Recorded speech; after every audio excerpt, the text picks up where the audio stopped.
Vamos lá, meus irmãos, continuando aqui nossa quarta aula de Teologia Sistemática 6, matéria de escatologia, é o segundo bloco, nossas aulas estão sendo gravadas.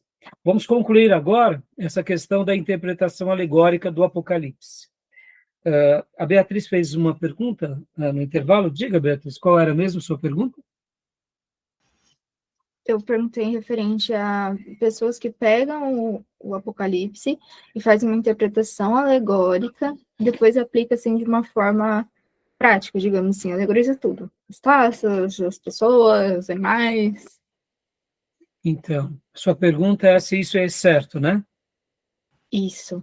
E até o Júnior também fez um comentário, né, Júnior, mencionando que você conhece uma pessoa que, como que era mesmo que você falou, Júnior? Que eu conheço ele, a gente tem uma relação legal. Então não é uma crítica, mas eu faço a crítica, fiz a ele mesmo, não é fora dele. Ele sabe muito bem. Advertir. Eu falei, tomar cuidado que você, toda a sua pregação e a sua interpretação bíblica, você usa sempre uma análise alegórica. Você alegoriza tudo. Então você mata o texto, não vai ter mais texto, porque tudo é alegorizado. Maçã não é mais maçã, enfim. Cruz não é mais cruz, né, Júnior? Anjo, então, Beatriz, isso de fato é um perigo muito grande, filha. Por quê? Numa alegorização, nós não podemos formar uma doutrina, porque isso foge das regras da hermenêutica, assim como também o oposto. Existem irmãos, principalmente do movimento pentecostal, avivado, neopentecostal. A gente considera o neopentecostalismo já como uma seita, mas mesmo lá dentro tem irmãos que ainda não, vamos dizer, se converteram, estão se encontrando com Cristo. Na minha opinião, a seita se dá mais na liderança mesmo, porque eles sabem que estão errados. Mas muitas pessoas aceitaram Jesus lá, foram para Cristo ali. Então, essas pessoas estão sendo treinadas, muitas vezes até num texto bíblico que está claro, é literal, e eles fazem uma alegorização. Ou seja, o oposto também é perigoso. Quando você pega a alegorização, faz uma doutrina, ou pega um texto literal e faz uma alegorização, querendo dizer o que o texto não disse, ambos os casos são perigosos. E é nisso que a gente tem que evitar, para a gente zelar pelo texto. A boa hermenêutica vai seguir essa linha do que de uma interpretação, deixando o texto bíblico falar. E nas alegorizações nós chegamos a um entendimento, mas nós não colocamos um ponto final aonde Deus não pôs. É bem simples. Então, filha, realmente a sua pergunta ela é útil, a explanação do Júnior sobre o seu amigo é muito útil, porque é em cima disso que nascem muitas seitas. E muitas pessoas capciosas, com as suas novas revelações, eles usam da alegorização para de fato, ludibriar, né, os seus ouvintes. Foi isso que o romanismo fez na Idade Média. O que eles faziam? Eles utilizavam, por exemplo, do livro de Apocalipse, para tentar justificar as suas novas visões, as suas tradições. Já que Apocalipse não chega a nenhuma definição clara, é uma mulher, é um dragão, é uma trombeta, qualquer coisa pode virar uma trombeta. Qualquer perseguição pode virar uma mulher. Então, em cima disso, para amedrontar, isso não só o humanismo, mas qualquer seita, eles criam doutrinas em cima de uma alegoria. Não dá. É perigoso e é errado. A boa hermenêutica não nos ensina isso. A boa hermenêutica vai dizer, vamos ler aqui como uma alegoria. Vamos ler ali como uma parábola. Vamos entender o que está espiritualmente ali. Mas a gente não pode afirmar o que Deus não afirmou. Por isso que os protestantes fiéis e conservadores, eles não se aventuram a isso. Não E é por essa... Né? Oi, não Júnior? pode cristalizar como uma doutrina, né? Não pode? Mas cristalizar como uma doutrina. Exato. Definindo, né, uma doutrina. Exato. Por isso que há pouco, quando fiz uma crítica, percebam, irmãos, eu sou um pré-milenista. Eu sou um pré-milenista. Por outro lado, eu deixo aberto a minha leitura dizendo, olha, de repente, o amilenismo pode ser real. O pós-milenismo pode ser real. Eu não vou dizer que é uma heresia, porque o texto bíblico fala de um milênio. Sim. Mas, ao mesmo tempo, a maneira que os textos bíblicos no Apocalipse vão se enquadrando, fazemos muitas perguntas que não temos respostas. Chegamos a várias respostas. Logo, como que eu vou afirmar algo que eu tenho várias respostas? E outra, você tem como uma posição pessoal e não como doutrina. Esses textos têm que ser como posição pessoal e não como doutrina. Exatamente. Tá bom? Então, continuando aqui, meus irmãos, né, o nosso assunto sobre aquilo que falávamos há pouco. Olha só que interessante, irmãos. O reverendo Leandro Lima, ele faz uma citação muito legal, muito boa, sobre um assunto que eu gostei muito, que é esse daqui. Deixa eu pegar aqui para vocês. Quando ele fala sobre, sobre o milênio na visão dele, né? Sobre a visão do milênio. Quando, por exemplo, ele fala sobre a maneira em que ele vê Israel, as nações ímpias e a obra que ele iria realizar na cruz. Então, eu achei muito interessante a maneira em que ele coloca, né, sobre essa questão de, por exemplo, quando ele fala sobre o diabo vai ser preso depois da crucificação dele. Então, ele fez uma abordagem, o reverendo Leandro Lima, dizendo o seguinte, que... deixa eu até perguntar para vocês aqui. Como que vocês entendem essa questão da prisão do diabo com relação lá no milênio? Como que vocês entendem isso?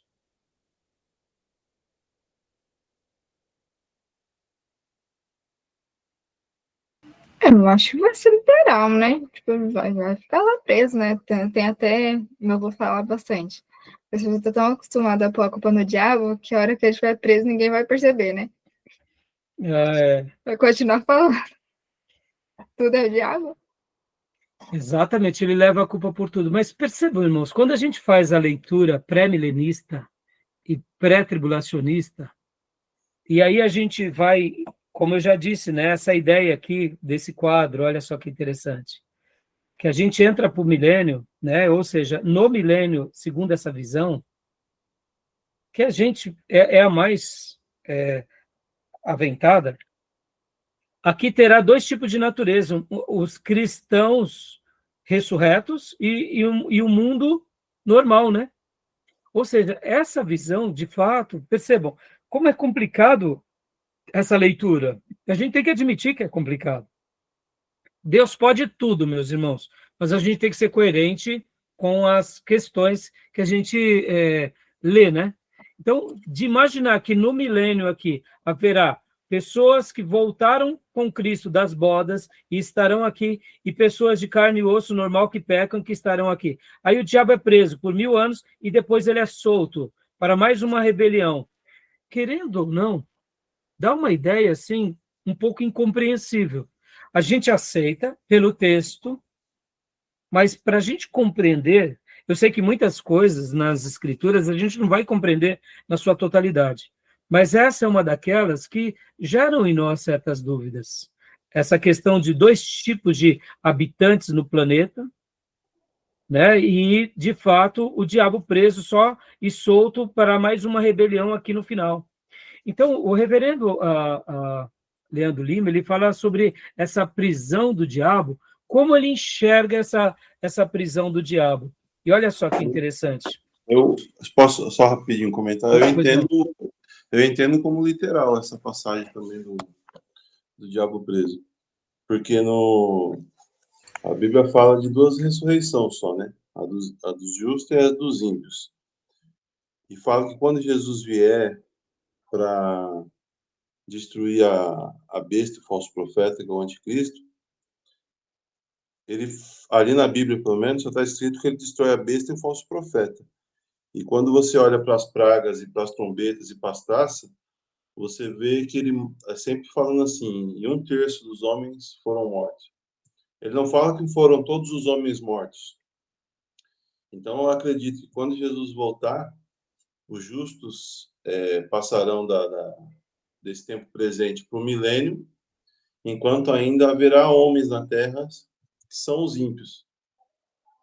Por Não, quê? pode continuar. Porque não podem ter morrido todos ainda, porque ainda haverá uma segunda ressurreição, que é quando todos os ímpios vão ser Ressurretos. ressuscitar para o juízo. E aí a Bíblia fala que quando a Nova Jerusalém estiver na terra, que o mundo vai vir até Israel, né, vai ter Israel como referência e tal. Então, eu acredito que nesse período que Satanás está preso, ainda haverá pessoas na terra que não são justos, enquanto os cristãos já vão estar no milênio. Formou da pergunta novamente? Então, Tomé, eu acho muito coerente esse ponto de vista. Mas, assim, eu estou conjecturando aqui, meus irmãos, para abrir os leques, né, das informações, para a gente ver que existem, sim, outras opiniões, para que a gente possa também estar aprendendo com eles, né, como eu mencionei com vocês há pouco.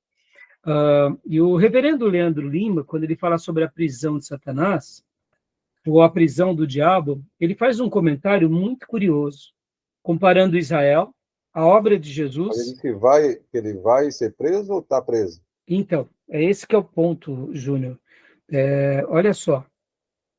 Segundo a opinião do reverendo Leandro Lima, ele fala uma coisa muito curiosa sobre essa questão, por exemplo, do Velho Testamento. Como que o diabo, tendo essa ideia do milênio, tá? Vamos lá. Então, vamos imaginar o seguinte: aonde está a prisão do diabo, de fato? A prisão do diabo, de fato, se deu quando Jesus morreu na cruz. Olha que interessante.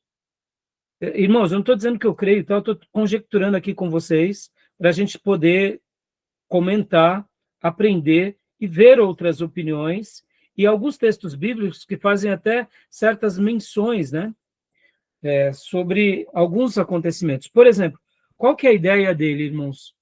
Que o único povo pelo qual o diabo não tinha acesso eram os descendentes de Abraão. Como eles são um povo eleito, os judeus, ou os israelitas, eles estavam debaixo dessa cobertura sagrada do Senhor. Podem ver que, de uma certa medida, o próprio Jesus, ele veio o quê? Restaurar o quê? Os seus, para depois ir aos outros, não é assim? Primeiro, ele restaura os judeus, e depois ele vai aos outros. Inclusive, ele faz uma citação dizendo o seguinte, que até mesmo a questão das missões não era vista no Velho Testamento, a não ser quando Jonas vai realmente a Nínive, né? Mas tirando Jonas ao Nínive, então as outras nações, então pegando aqui os judeus, olha que interessante essa visão, né? Nós temos os judeus no mundo e temos o mundo todo. Em outras palavras, o diabo estava solto nas nações, mas ele não tinha como atuar apenas sobre os judeus, porque esse era o povo eleito de Deus, é uma nação sacerdotal. Segundo a opinião do nosso irmão, ele comenta que na cruz, Jesus vence o diabo, e isso nós sabemos, e pregamos e testemunhamos. Então, quando, por exemplo, alguns textos bíblicos, como lá em João 12, né, 12:31, olha só, agora é o juízo deste mundo, agora será expulso o príncipe deste mundo. Eu achei muito interessante esse comentário dele, porque é como se agora, na cruz, pelo poder de Jesus na cruz, agora o mundo que estava caído, o mundo que estava sobre o governo de Satanás, agora esse governo foi anulado. Por quê? Porque a obra redentora de Jesus, ela anulou o inferno, ela anulou o mundo e o príncipe do mundo. Percebam as palavras, né? Aqui, por exemplo, 12:31. E também temos em João 16:11, olha que interessante. São textos, irmãos, que vai dando para nós assim uma luz muito clara. Olha só, João 16:11. Olha só o que diz. E do juízo, porque o príncipe deste mundo já está julgado. Aqui são citações mostrando que quando Jesus, de fato, morre na cruz, ele, de fato, destrói o diabo, aquelas chaves que estavam sob o poder do diabo, Jesus toma de volta, logo, ele aniquila aquele poder que ele tinha no mundo, agora Jesus destrói. E é por isso que a igreja agora passa a ser uma igreja também nas outras nações. Lembra da matéria de eclesiologia que nós tivemos no bloco anterior? Que nós falamos sobre o poder de Deus na igreja? Essa leitura faz muito sentido, viu? Faz muito sentido. Principalmente o texto de João 12:31, que diz: agora é o juízo deste mundo. Agora será expulso o príncipe desse mundo. Ou seja, por meio da obra de redenção na cruz, Jesus vence o diabo e aniquila a força que ele tinha no mundo. E quem é que vai ser agora o porta-voz dessa vitória no mundo? A igreja. Então, segundo a visão do nosso irmão reverendo Leandro Lima, ele comenta que o milênio poderia ser inaugurado aqui, na cruz. Olha que interessante. Eu estou aqui apenas passando para vocês, irmãos. Então, aqui começa a prisão do diabo definitiva, até aquele julgamento que a gente vai ver, né, no desfecho do Apocalipse. E eu achei muito interessante, porque quando a gente olha nessa perspectiva, então, segundo essa visão, a igreja já está vivendo o milênio. E podem ver que aonde chega o evangelho, o puro evangelho, o diabo não pode contra o Senhor e o verdadeiro evangelho. Então, assim, é muito interessante essa ideia, porque é aqui que o diabo ele é preso. Aí talvez você fale assim, tá bom, pastor, e a tribulação? A tribulação, no caso, seria a perseguição do mal ao povo de Deus. Ou seja, o povo de Deus continua passando por tribulação, e eu quero fazer um comentário sobre isso, já já. Mas essa igreja não vive os flagelos de Deus. Ou seja, ela não vive debaixo dos selos, das trombetas, ou quem sabe também das taças. Essa é a diferença. A igreja ela pode até ser atribulada, mas ela não é castigada. Quem é castigado são os filhos da desobediência. Essa leitura é muito interessante. Faz um certo sentido. Quando nós olhamos que essa igreja ela está vivendo debaixo desse princípio, que é o governo sobre toda a hoste do mal. Pode ver que é o poder de Deus que vence, que nos dá vitória, né, na nossa vida, contra todo principado e potestade, contra todas as fortalezas do mal. E isso é uma realidade que uma verdadeira igreja de Jesus desfruta. Eu achei muito interessante essa ideia.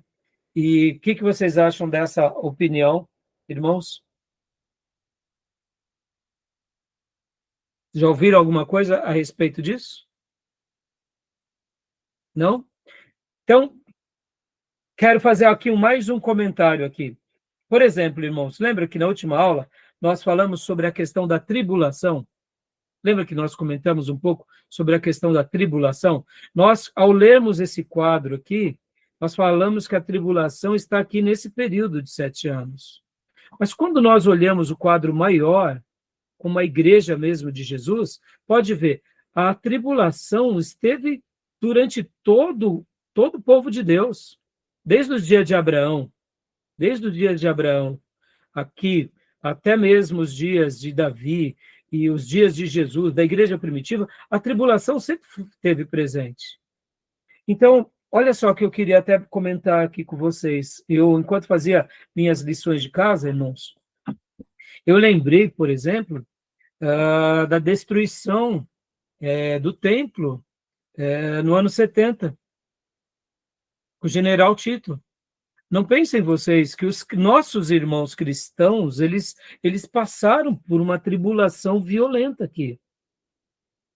Mesmo que eles não aceitassem se unir aos judeus em toda a revolta contra os humanos, mas a igreja sofreu, porque a igreja não estava nem do lado dos romanos, nem do lado dos judeus radicais. Então, a gente sofreu de uma certa forma. Podem ver que Jerusalém também passa por aquela grande tragédia, né? Eu sei que aqui não teve a ver conosco, mas os judeus, lá em Massada, na fortaleza de Massada, no ano 73 depois de Cristo. E assim também, quando a gente pensa na história do cristianismo, um pouquinho para frente, quando os muçulmanos conquistam Jerusalém, no ano 637, 638 depois de Cristo, ali com o exército, o califado Rashidin, com o califa Umar, percebam, não deixou de ser uma grande perseguição também contra quem? Uma grande tribulação contra os nossos irmãos de Jerusalém. E aqui pensando um pouco na cristandade, lá em Constantinopla, quando, por exemplo, também os turcos otomanos se levantam contra a própria Constantinopla, ou mesmo Saladino contra Jerusalém, percebam, foram tribulações. E também nós, servos de Deus, depois da reforma, no comunismo, nas perseguições, ou até hoje, como está acontecendo na Nigéria, são tribulações. Então, quando a gente faz uma leitura de que a tribulação ela vem sobre o povo de Deus, está se cumprindo de certa forma. É interessante. Já não vem sobre nós o quê? Os castigos, né? Os flagelos. Porque os flagelos, eles são algo para quem? Para os filhos das trevas, aqueles que negam o evangelho. Tá bom? Deu para ficar claro essa questão? Tudo bem até aí? Alguma pergunta, alguma dúvida?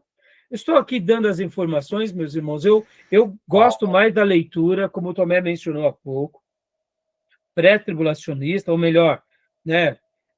Claro, né? Eu sou pós-tribulacionista, vocês já sabem disso, mas eu sou pré-milenista. Mas eu gosto de deixar aberto, porque, de fato, são teorias muito interessantes. E eu acho que é importante a gente passar aqui para vocês. Pode falar, Júnior. Com relação ao diabo estar preso ou solto, majoritariamente, as posições cristãs é de que ele está solto e ativo, porém com limitações. Até porque tem texto que Pedro fala, né? O diabo anda ao seu redor procurando alguém que possa tragar e outros mais. Embora o outro lado também tenha seus textos para construir essa fundamentação de que ele está preso. Mas lá em Apocalipse até fala que ele vai estar preso, vai ser preso, depois de um ano lançado no lago de fogo, né? E enxofre. Exato. Né? Inclusive aqui, né, Júnior, olha só que interessante, ó, voltando aqui para o mapa. Esse mapa ele tem uma curiosidade bem peculiar. Ó. E essa posição pode ver, ele trabalha essa ideia. Mais presbiteriana. Mas, assim, é importante a gente ver todas as correntes, né, Júnior? Afinal de contas, somos um seminário e é importante a gente passar aqui, porque, como eu disse, Júnior, eu gosto mais da leitura, eu fui treinado na leitura pré-tribulacionista e pré-milenista, mas são leituras muito boas, são leituras interessantes, que a gente vai ouvindo todas e vai avaliando e vai questionando. Eu, particularmente, eu já disse aqui, repito, eu tenho uma leitura do Apocalipse mais literal. Para mim, as duas testemunhas são literais. Para mim, os 144 mil são literais. Agora, pastor Rai, e como que você explica o dragão? Como você explica a mulher? Não, ali é alegoria, até que a gente entenda algo de uma forma melhor. Mas, assim, para mim, a literalidade, ela é muito mais fácil de ser vista. O Cristo glorioso, para mim, é literal ali. É óbvio que é de uma forma que até nos assuste, mas nos espanta no sentido bom, porque é de glória, né? Não é de terror. Aqui, Júnior, falando sobre o castigo, olha, esse quadro também mostra uma coisa bem interessante. Ó. Deixa eu pegar aqui, ó. A gente não trabalhou nessa ideia. Ó. Olha, como que eles veem, por exemplo, aqui nesse quadro, ó, aqui... Lembra quando o rico e Lázaro morrem? Então, olha o seio de Abraão. O seio de Abraão é uma sala de estar que ainda não é o céu, mas já é um lugar divino. E o mundo, e o lugar de tormento? Já é um inferno? Aqui não. Ainda aqui não é um inferno. Olha só que interessante. Então, é bem curioso esse momento, porque aqui nesse mapa a gente vê essas duas características. Quando a gente pega... A pré-sala. Seria literalmente, quando a gente vai ler as escrituras, Júnior, porque aonde está o lago de fogo e enxofre? É aqui, Júnior. A condenação do diabo definitiva vai se dar aqui, né? Nesse momento, né?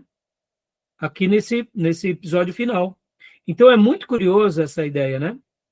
Então, é bem legal quando a gente tem essa visão um pouco mais panorâmica, porque a gente consegue enxergar melhor, né?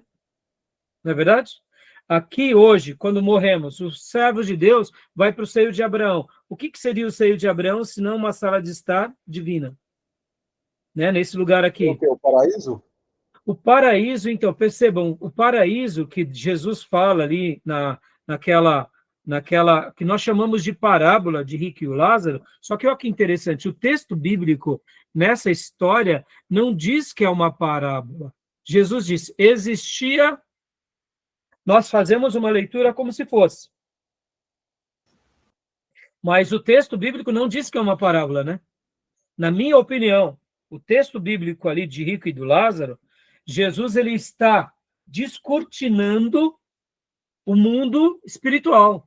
Ele está passando um pouco para nós o que é, de fato, como que é o que seria o seio de Abraão, que seria esse paraíso, o mesmo lugar que vai o ladrão da cruz. Então, o que seria o paraíso aqui, naquilo que chamamos de parábola? Aqui seria uma sala de estar do reino dos céus, mas ainda não é o reino dos céus. E o inferno aqui, pastor?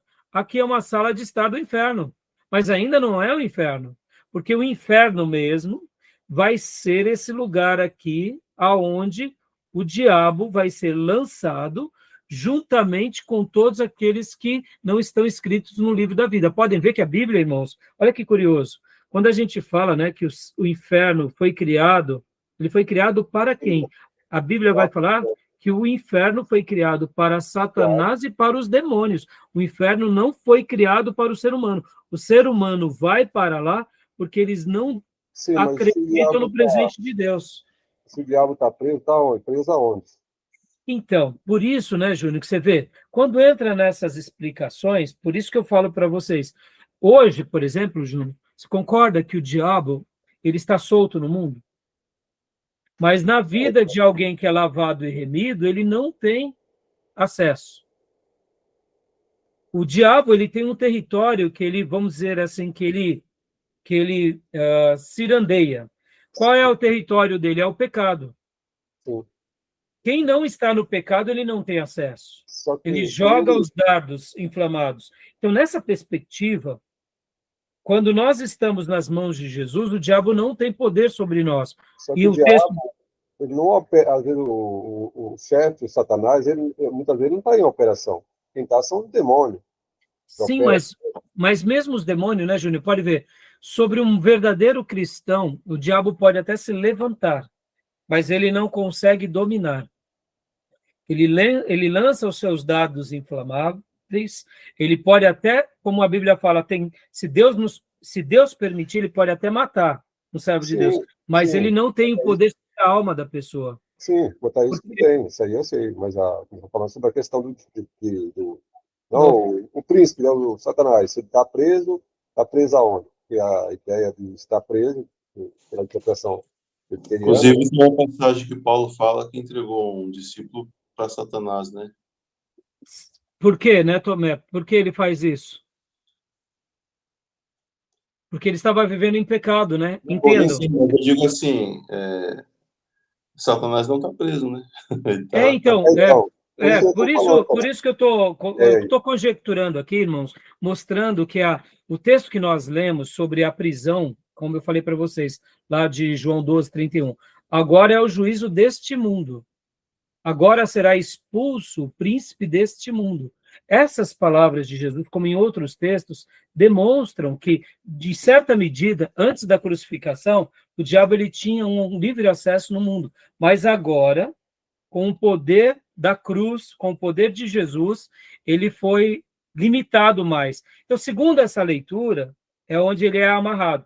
Eu, particularmente, como eu tenho uma visão pré-milenista, eu acredito que vai ter essa literalidade da prisão dele. Como se dará isso, eu também não sei. Mas eu estou só conjecturando aqui com vocês para mostrar para vocês que existem essas teorias, entendeu? Tá bom, meus irmãos? Uma coisa eu sei, aqueles que são de Deus, o maligno não lhes toca. Toca no sentido, assim, de dominar. Sim, esse texto aí, claro. É que Paulo, ele foi esbofeteado pelo diabo, mas não dominado pelo diabo. Sim. O diabo se levanta contra nós, segundo o conceito de Deus. E como disse Lutero, o diabo é o diabo de Deus. Até para o diabo agir, ele pede permissão a Deus. Então, é nesse resgate. Por outro lado, meus irmãos, percebam que eu vejo também o seguinte, que essa ideia, que não é de toda errada, até porque a gente está lendo um texto, a gente vê essa soberania de Deus sobre o poder do diabo lá no Velho Testamento, principalmente no livro de Jó. Mesmo antes da crucificação, o diabo ele estava, assim, sobre uma área de atuação aonde, de fato, Deus permitia. Podem ver que o livro de Jó relata isso, né? Então, assim, eu estou conjecturando... Tudo isso, a soberania prevalece. E tem outro texto que fala também, que advoga essa ideia aí do cristianismo, que é a questão de que Jesus veio para fazer as obras do diabo, mas desfazer a obra do diabo a interpreta. Quais obras? Em que período?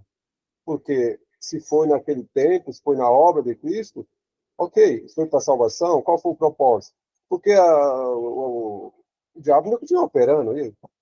Sim, sim, a gente sabe que ele está solto, mas a ideia que eu gostaria de destacar agora, Júnior, não era nem tanta discussão se está 100% certo ou 100% errado, mas eu gostaria de dar o resgate de que tem vezes que nós acabamos nos esquecendo desses textos de que Jesus vence o diabo e que a igreja agora é a grande representante de Deus na terra e a proclamação do evangelho é aquilo pelo qual a gente sabe que onde chega o verdadeiro evangelho, as portas do inferno não prevalecem.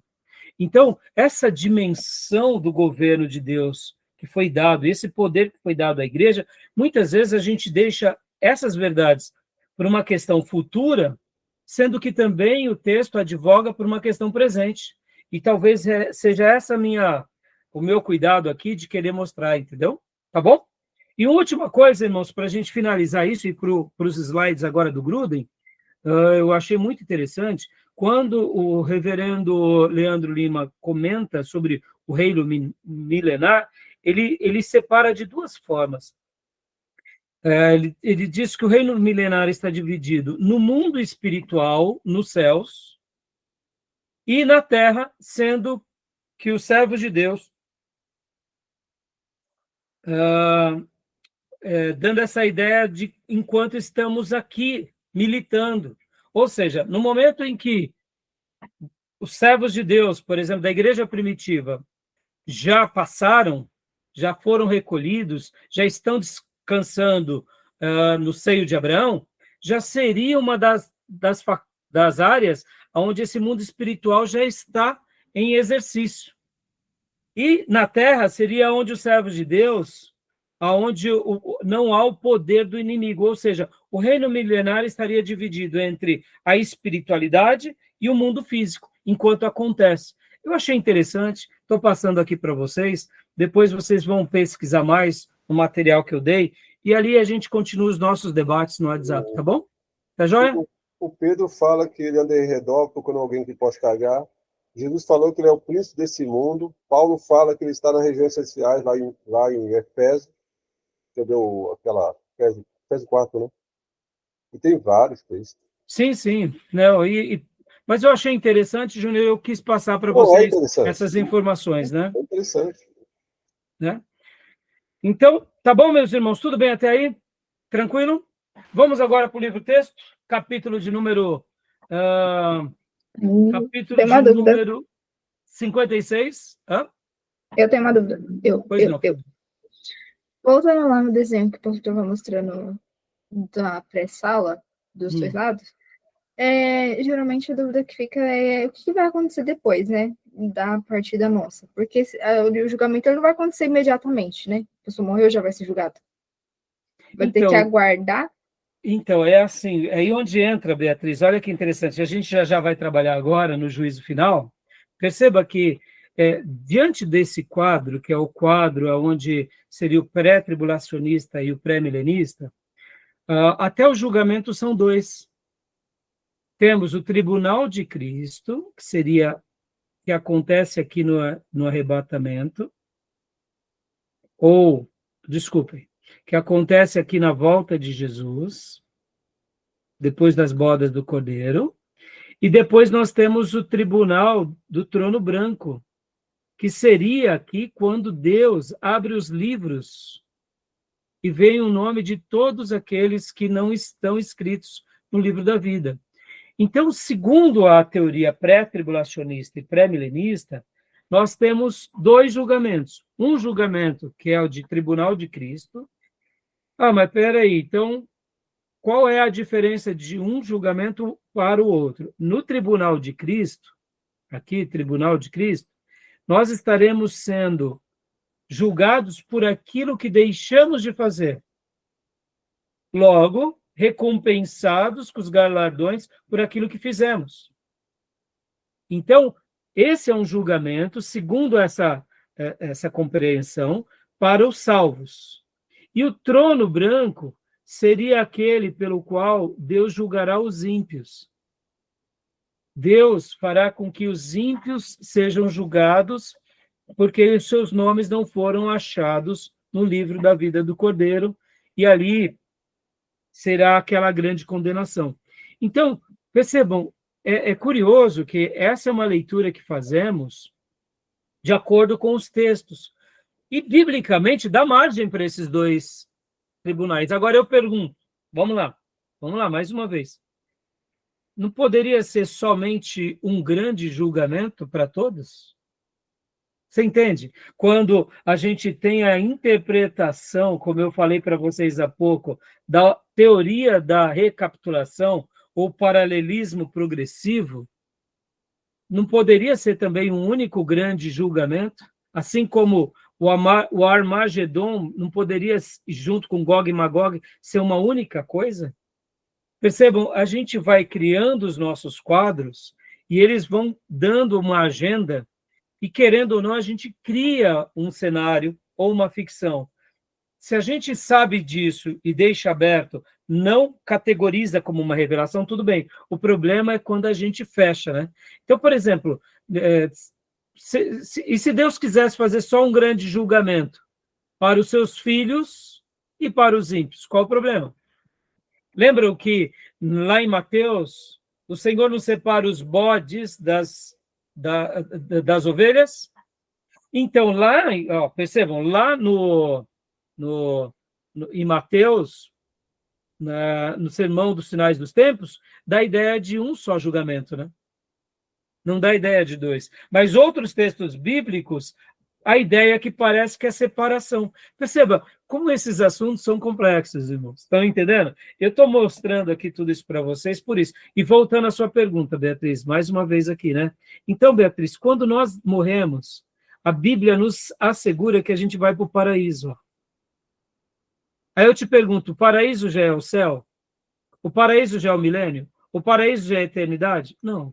O paraíso é um lugar onde nós somos encaminhados para já desfrutar de um deleite incomparável. Pode ver que lá foi o pobre, né? Lázaro. E no lugar de tormento ficou o rico, né? Lembra? O rico e o Lázaro. Então, é um lugar que não consegue se separar. Um contempla o outro. Perceba, é algo metafísico, é algo espiritual, mas não é definitivo ainda. Por isso que eu gosto de chamar, Beatriz, sala de estar dos céus e sala de estar do inferno, entendeu? A gente descansa já em Deus. Agora, já o estado final, não, mas já é um dos episódios. Por que ainda não é o estado final? Porque a Bíblia não vai falar que nós ressuscitaremos, e bem-aventurados é aqueles que fazem parte da primeira ressurreição. O que seria a primeira ressurreição? Seria esse julgamento, por isso que aí entra o julgamento do trono branco. Qual seria a segunda ressurreição? Seria a ressurreição daqueles que vão ser lançados no vergonha eterna, né? No castigo eterno. Para desprezo e vergonha eterna, a outra ressurreição. Exatamente. Então, por isso que a Bíblia vai dar margem, entendeu? Então, a primeira ressurreição, olha só que interessante, só concluindo aqui, Júnior, o pensamento. Irmãos, quem nasce 2 vezes, morre uma só vez. Quem nasce 2 vezes, morre uma só vez. Não é isso?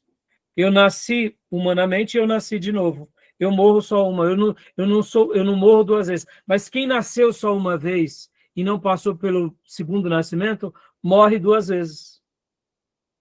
O que seria a segunda morte? Seria o castigo eterno. Perceba, olha que coisa curiosa, irmãos. Todos ressuscitarão. Uns para o deleite eterno e outros para o castigo eterno. Então, é a primeira e segunda ressurreição.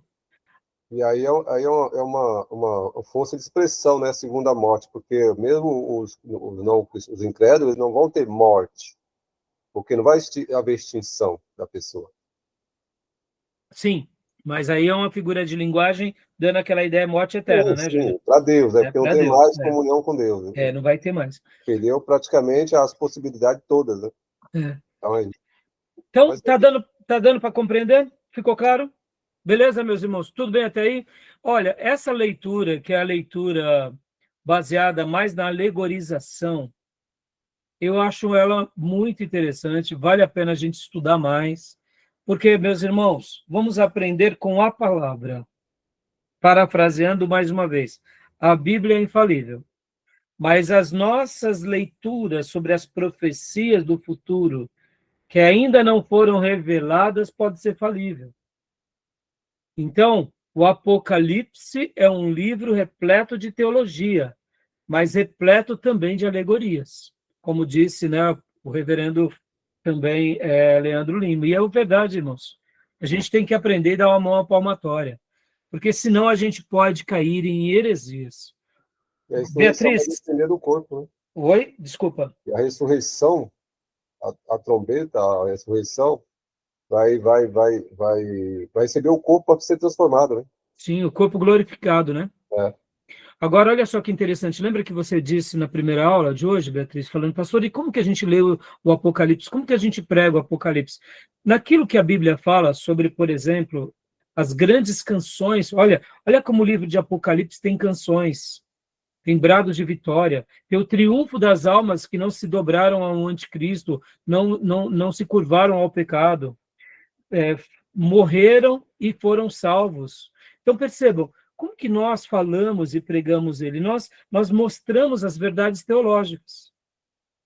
Nós não paramos ali nas complexidades das alegorias.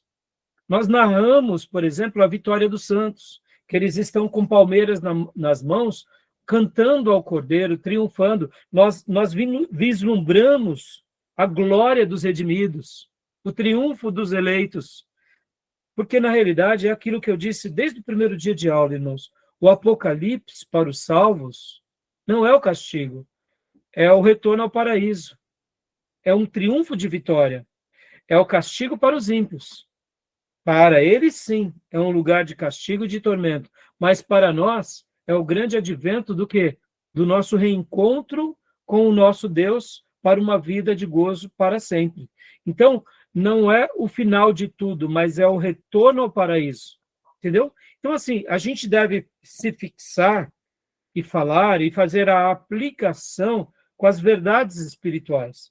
As 7 cartas do Apocalipse, por exemplo, elas têm verdades que foram ditas para aquelas igrejas, mas servem para nós hoje também. Cada uma daquelas partes. As promessas ao vencedor servem para nós. A luta e a batalha contra o anticristo e a vitória contra o mal serve para nós. As 2 testemunhas que fazem a obra de Deus e depois que cumprem tudo, e ali Deus permite eles serem mortos e depois eles ressuscitam, ali é o quê? Mostrando também um paralelo com a nossa vida. Que nós não estamos aqui por acaso. que há um livro de Deus que já sabe de todo o nosso destino. E o que está reservado para nós?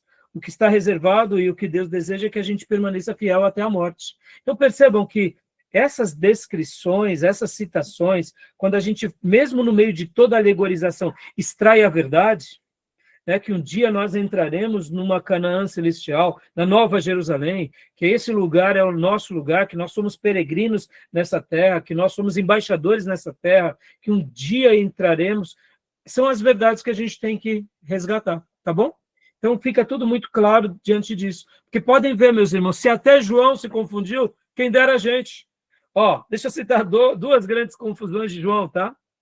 João, ele se alegra ao ver o leão, mas de repente ele fica lá chorando porque ele vê que não tem ninguém que abre o livro, e de repente ele vê o cordeiro, e aí se alegra. Mas quais são os dois equívocos de João no Apocalipse? Ele vê o anjo, ele vai adorar o anjo por 2 vezes.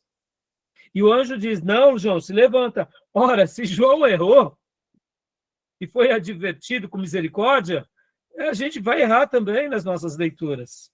Se João, o grande apóstolo, experiente, né, um pastor ali, um ministro experientíssimo, já na sua tenra idade, ele confundiu o anjo com Cristo, e o anjo diz, João, não, eu sou anjo, se levanta.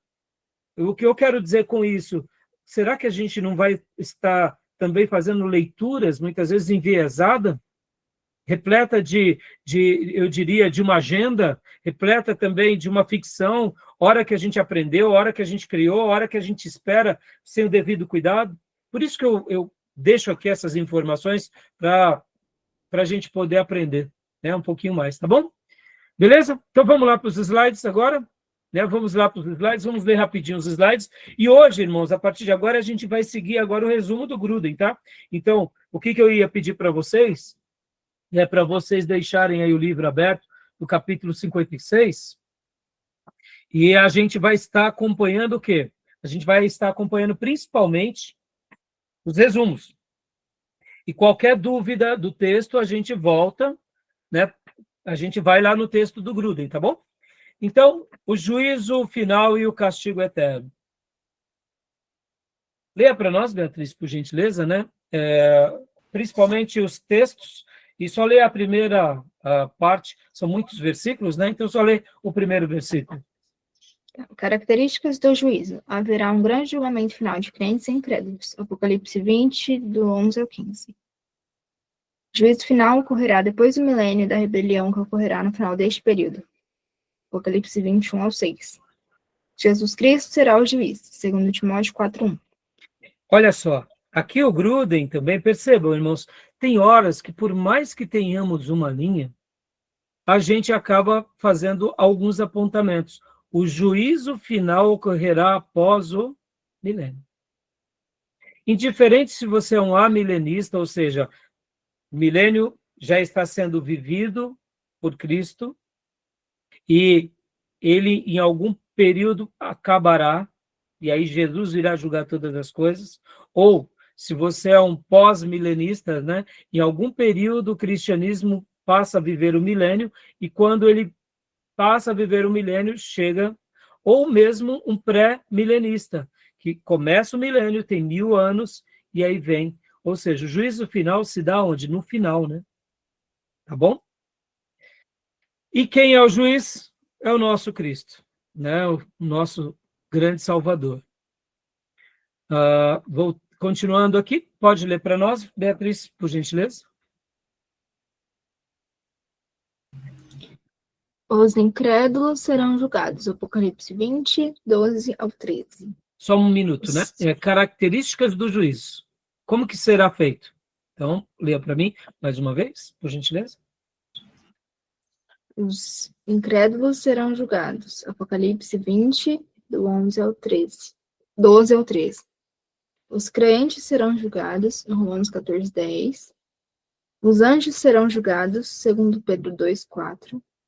Nós ajudaremos no trabalho de julgamento. 1 Coríntios 6, 2 ao 6.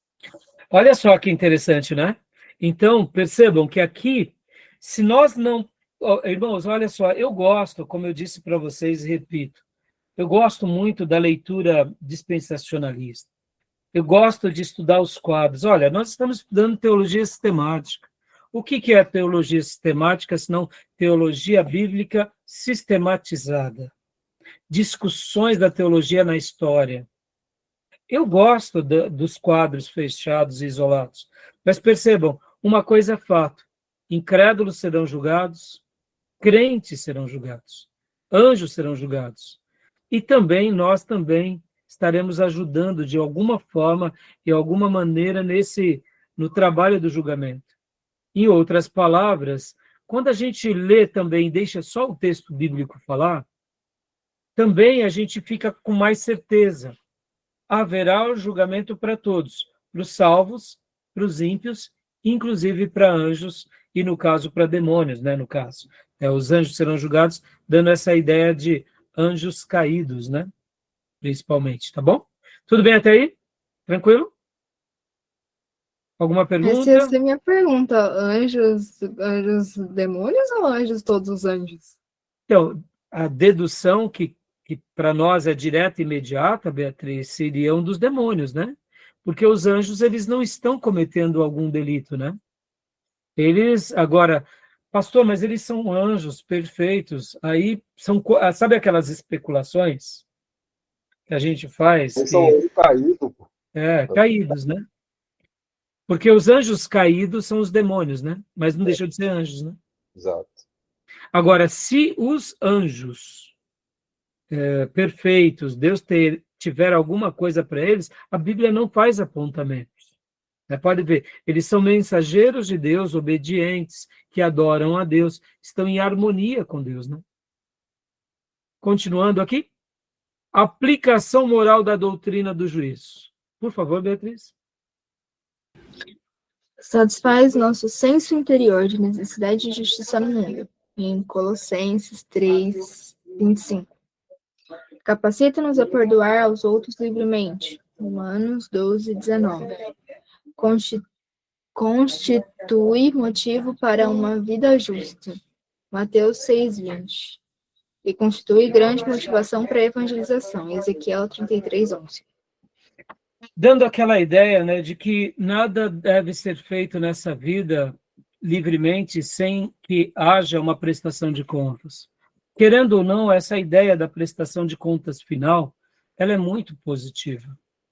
Eu gosto muito de acompanhar a cultura oriental, né?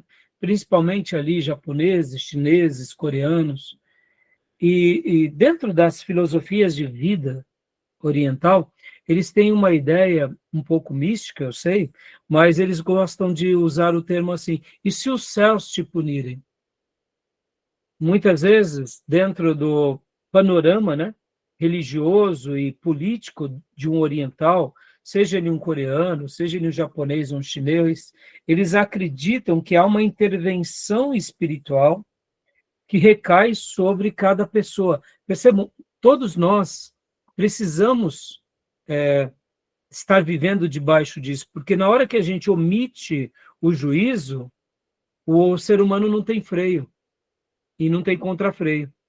O juízo na vida é importante e o juízo eterno é muito mais importante, para que a gente possa realmente, né, sempre ter esse temor, né? Alguém já disse que tem pessoas que vêm para a igreja porque tem medo de ir para o inferno. Eu sei que não é a melhor maneira de ir para a igreja, mas resolve bastante. Tem até um irmão da nossa igreja que ele se converteu aos 11 anos, e ele fala que ele se converteu no primeiro momento, porque a mãe dele falava: se você não aceitar Jesus, você vai para o inferno. Ele, morrendo de medo de ir para o inferno, ele aceitou Jesus. Ele está até hoje na igreja, né? Já tem muitos anos, mas assim, o medo, ele é um termômetro importante para a nossa vida, né? Então, aqui é uma coisa que a gente não pode esquecer. Percebam, irmãos, hoje, né, a nossa sociedade permissiva, ela tem tentado cancelar qualquer tipo de julgamento, né? De juízo. Por quê? Porque eles querem viver uma vida livre de qualquer cobrança. E isso não existe, né? Pode ver que eles têm essa mensagem de pseudo-liberdade desde que eles não sejam questionados, né? Ou seja, É só para legitimar uma vida sem freios e contrafreios daquilo que eles fazem. Mas quando se trata de uma opinião contrária a esses grupos são violentos e vão contra qualquer um que diga o contrário. E alguém já disse, sabiamente, que quando nós vivemos uma vida cumprindo com os nossos próprios desejos, nós nos tornamos demônios de si. E pode ver, esse mundo nosso está sendo, já está vivendo o juízo de Deus, né? Essa sociedade repleta de liberdade, de libertinagem, já está debaixo do juízo de Deus, porque eles estão vivendo a sua própria sorte. E quando vivemos a nossa própria sorte, ou seja, fazendo tudo o que queremos, nos tornamos os demônios de si mesmos, né? Tá bom? Então, continuando aqui, rapidinho, Beatriz. Aí vem aqui a questão do inferno, né? Então, vamos deixar agora aqui o inferno para o próximo bloco, para a gente encerrar. Alguma pergunta até aqui, meus irmãos? Alguma Pastor, dúvida? eu tenho dúvida nessa parte da moral. Tem dois argumentos, geralmente, a gente ouve, né? Um é falando que a gente precisa da igreja para ser moral. Tipo assim, as pessoas vão para a igreja porque elas precisam fazer algo certo e por causa desse juízo. Eu tenho aquele outro pessoal que fala assim, que dá para você ser moral, tipo, fazer as coisas certas sem que Deus vai te julgar ou algo desse tipo. Então, na realidade, Beatriz, quando Deus já nos cria, ele já nos dá consciência, ou seja, uma pessoa sozinha, ela pode, vamos dizer assim, a sua consciência, pode ver, Beatriz, uma criança quando ela nasce, vamos colocar aqui, né, a consciência da pessoa, ela vai sendo moldada, né? Então, o meio vai formando a gente, e pode ver que uma criança, mesmo que ela tenha a natureza pecaminosa, ela é pura. Ela não é, raramente, uma criança muito maldosa por si só. Não é comum uma criança se tornar maldosa por nada, né? Ela vai se tornando maldosa por causa do meio que ela está, ou ela vai sofrendo, ela precisa se defender, ou ela é ensinada, ou ela é desafiada. Mas uma criança, geralmente, ela tem uma consciência, o quê? Pura, né? Ela expressa, ela pode até ser egoísta, mas se ela está triste, ela expressa, se ela está feliz, ela expressa. E aí ela vai aprendendo ao quê? A moldar a sua consciência. Então, de fato, Beatriz, quando Deus nos cria, e aqui você vai lembrar da matéria de antropologia, Deus já nos coloca dentro de nós a imagem e a semelhança dele. Logo, o ser humano ele pode sim ter uma vida boa sem a necessidade da religião. No entanto, a sociedade e o meio pelo qual estamos se cumpre aquilo que Paulo disse, né? Que as más conversações ou as más companhias corrompem os bons costumes. Ou seja, se eu estou num ambiente de muita maldade, de muita ganância, de muita mentira, de muito erro, de muita luxúria, essa minha consciência que era pura, ela vai se cauterizando, ou seja, aquilo que no primeiro momento era tranquilo e puro, ela vai criando um calo, ela vai cauterizando. Pode ver, né? O exercício que vamos fazendo com as mãos, um trabalho, né, muitas vezes rústico, como os antigos na enxada, cria um calo. A nossa consciência vai cauterizando. O que é um coração empedernido? O que é um coração duro, se não um coração cauterizado, né, Beatriz? Está entendendo? Então, perceba, Beatriz, olha que interessante. Esses dias eu estava pensando, né? Hoje a gente vê essa questão da pobreza, a gente vê essa questão do comunismo, do socialismo, né? Tantas ideologias, tanta tolice. Mas eu estava lembrando das nossas aulas de geografia, quando a gente estudou um pouco sobre o Egito. O Império do Egito, quando o Egito se une entre Alto Egito e Baixo Egito, você vai ver que nas aulas de geografia, quando a gente estudou ali sobre o Egito, vocês vão ver que na civilização egípcia, os pobres eles eram assistidos. Lembram disso? Foi uma das poucas civilizações em que a gente vai ver, claro, existiam guerras, existiam disputas, podem ver que eles perdem durante quase 100 anos o governo para os Ixos, são os reis pastores, depois eles retomam, tem maldades, mas assim, quando a gente estuda um pouco e a gente vai ver, por exemplo, até a civilização egípcia, os pobres do Egito eram bem assistidos. Os faraós, os reis do Egito, eles tinham toda essa questão de saber cuidar do seu povo.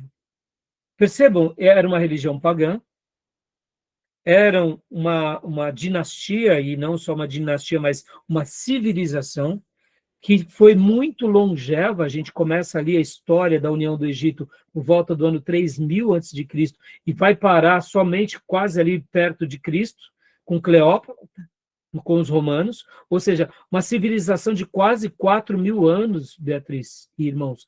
Ou seja, aonde os pobres eram assistidos. Os pobres não eram explorados, porque eles sabiam que se eles cuidassem bem dos pobres, eles estariam cuidando bem deles próprios, das suas dinastias. Isso não significa que eles não tinham insurreições, revoluções, maldades, não, mas tanto a religião egípcia, quanto os reis, quanto os príncipes, quanto o povo, tinha toda uma estrutura. Então percebam, eu estou falando de um povo ímpio, pagão, que adorava outros deuses, que praticaram atrocidades contra os próprios hebreus. Mas o que eu quero dizer, você vê a questão da consciência. Percebam, a civilização egípcia, eles tinham uma alta tecnologia com relação à agricultura, com relação à astronomia, com relação à arquitetura, com relação à ciência, ao plantio, à hidrografia. É fascinante. O Nilo serviu para eles, sim. O Nilo, ora, servia para eles como um meio de transporte. Percebam que até essa questão da navegação, né? As águas descendo sentido ao Mediterrâneo, eles utilizavam as suas... O Nilo era tudo para o Egito, como disse Heródoto. Sem o Nilo, o Egito não seria nada. Mas, ao mesmo tempo, olha só que interessante, as embarcações, o vento soprava do Mediterrâneo para dentro, ou seja, de norte para o sul. Então, eles alçavam as suas velas, então havia um trânsito ali, entre a correnteza do Egito, né, que descia, e ali as velas e o vento que empurrava subindo. Então, percebam, uma civilização maravilhosa, com uma consciência mais elevada. Por isso que eles estão na história até hoje, e é um povo estudado até hoje. Então, exatamente isso. Só que a gente tem que dar o direito de dúvida, Beatriz, que são poucas as civilizações que atingem um ápice tão grande sem se desfigurar. A grande maioria das civilizações, elas acabam se aniquilando, né? Pode ver os assírios, os babilônios, os gregos, os próprios romanos. E nós, cristãos, aí onde entra o papel do quê? Da revelação de Deus, no Velho Testamento e no Novo Testamento, como esse nível mais elevado de moral e de dignidade. E pode ver que agora, falando sobre o Ocidente ele foi construído, e historicamente a gente não pode dizer que não, por todo o valor judaico-cristão. Ou seja, a religião de Deus, que é a verdadeira religião revelada no Antigo Testamento e no Novo, principalmente com a pessoa de Jesus, nos molda e nos eleva para uma civilização muito mais humana. Então, é óbvio que o ser humano ele pode ter essa capacidade sem Deus, mas ele só atinge muito mais isso com Deus. Agora, no momento que eu uso da religião como um objeto de uso e abuso, aí eu me desfiguro, né? É o caso de tantas religiões e de tantos falsos profetas que usam da fé para tomar proveito sobre alguém, né? Mas basta a gente ler a Bíblia que a gente vê o quanto essas pessoas estão à margem das Escrituras, né? Tá bom? Então, assim, Beatriz, Deus, ele nos eleva, né? Uma última frase, Beatriz. Alguém já disse a seguinte frase, que o verdadeiro cristianismo nos torna seres humanos extraordinários. E o maior ser humano que habitou nessa terra foi Jesus, que era o próprio Deus que vira homem. Ou seja, então, isso nos apaixona, né? Pode ver, qual que é a síndrome humana? Todo ser humano quer se tornar rei. E todo rei quer virar Deus, mas Deus virou homem, né? E se tornou um dos seres humanos mais brilhantes, que é Jesus. Então, o verdadeiro cristianismo, ou a verdadeira revelação que está baseada na tradição judaica cristã, nos eleva a ser humanos maravilhosos. Por isso, se a minha religião não me faz se tornar um ser humano melhor, essa religião está fadada à destruição. Tem alguma coisa errada nela. Eu estou seguindo talvez alguns critérios humanos e não divinos. Entendeu? Porque se eu sou um ser espiritual verdadeiro, eu me torno um ser humano maravilhoso. Ou seja, repleto de compaixão e das virtudes cristãs, começando com amor. Se eu sou alguém que digo que sou religioso e não sou um ser humano brilhante, é que eu não estou fazendo valer a minha fé. Entendeu? Porque não tem como você emancipar. Essa espiritualidade pujante e brilhante está ligado com uma humanidade também pujante e brilhante. Não tem como, ela não desassocia, ela caminha junto. Quando eu digo que eu sou uma pessoa tão espiritual que eu virei quase um anjo, mas eu não sou um ser humano brilhante, me torno um demônio, logo eu questiono essa espiritualidade. Porque a verdadeira espiritualidade tem a ver com uma linda humanidade, tá bom? Respondeu? Vamos para o último bloco, meus irmãos? Tá joia? Então vou parar aqui a gravação, a gente volta em instantes, tá joia?